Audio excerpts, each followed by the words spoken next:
Hello, welcome to this week's episode of Frequently Asked Fridays. I can never get it right. This we're on episode 5. We're all together in the same room today, so we thought we'd give that a go. We're going to be talking about what we've been up to this week and our upcoming webinar, so don't forget to register for that. We'd love to see you on our webinar. So we're going to be talking about all things cloud adoption, optimization, cost savings, how you can save a ton of money on the cloud. So yeah, with that, so that's kind of, I've been busy preparing for that. Adam, what have you been working on or questions? So we've been looking at AVD a little bit this week. So we've had a question about sort of, should we use management servers? Should we use an AVD instance? What's the benefits? So we've been looking at that internally for a little while anyway. We've been trying to get up to speed on the AVD exam and get our knowledge up to speed on that. So it's been really great. We had a session with our partners at Ingram this morning, who sort of took us through AVD and showed us some of the benefits and how to configure it.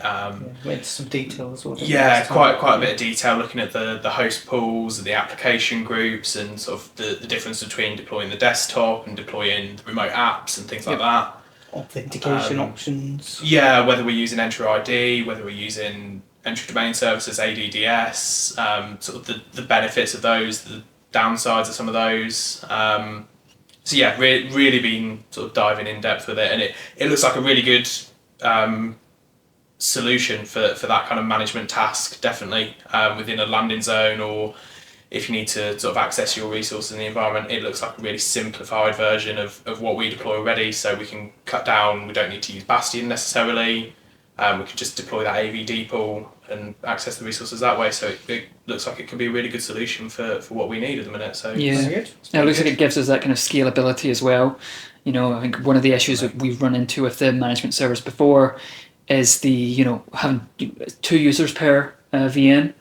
So now having a place where you can have many. I think depending on the size of the virtual machine, you could have upwards of 10, 15 thousands users. you want. Thousands of users across a bunch, but even even if you just have one host in the back end, being able to have even upwards of 10 folk on that, is going to be a big help for us. Yeah, because it's using the multi-session Windows image, doesn't it? It does, yeah. And looking at the pricing calculator as well, and how that can help us to calculate what our users are going to need, what our customers are going to need. Yeah. Really simplify that process for us as well and take the guesswork out of it. Yeah, for sure. So that was kind of the question that you got as well about the management servers versus AVD. My question again, it's a common one, was about how do we save costs. We did a review on another customer or prospect, and I said can you look at some ways that we can save costs? So, we've got quite a few ideas on how you can save costs, but again that leads to the webinar. For more information on that, take a look at registering for our webinar, and we'll see you on there to talk specifically about that. Yeah, link below for that. Link is below or up here or somewhere. We'll post it up and we'll put it in the comments. So yeah, Connor, how have you been getting on? Yeah, good. Yeah, so something that's kind of come in for me and something that we've been working on is our landing zone. So for me this week, it's been a lot of sort of reviewing our previous deployments and our previous projects we've had, and sort of this iteration that we've been doing. So figuring out what we did well, what we did not so well, and reviewing that and seeing what new we can implement, what we can do to improve that. Yeah, continuous improvement. Yeah, our continuous improvement sort of cycle that we go through with all of these projects. Yeah, I mean everyone we do review it, don't we? From code to the process to the documentation. How can we make each one better? Any questions that came up from the last one, how do we eliminate that? And yeah, exactly. And when you do these kind of things, you really do learn so much from each project. There's so much that you can take away from each of these and build or improve. So that's what I've been kind of working on this week, and we're working on together.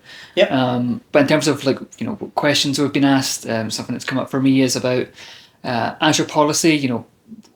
Where can we find the best Azure policy? Where do we start our policy? And what should we have, and where should we find it? One of the big places that you can start with that is Microsoft do have a standard policy set that they do have for their own landing zone, and that's a great place to start for a baseline policy set. So there's a lot of stuff in there, particularly a lot of stuff around the various monitorings, diagnostics, and getting you on the right track around some security as well. There's some policies in there that will audit you around having your resources open to the internet, so making sure those are locked down.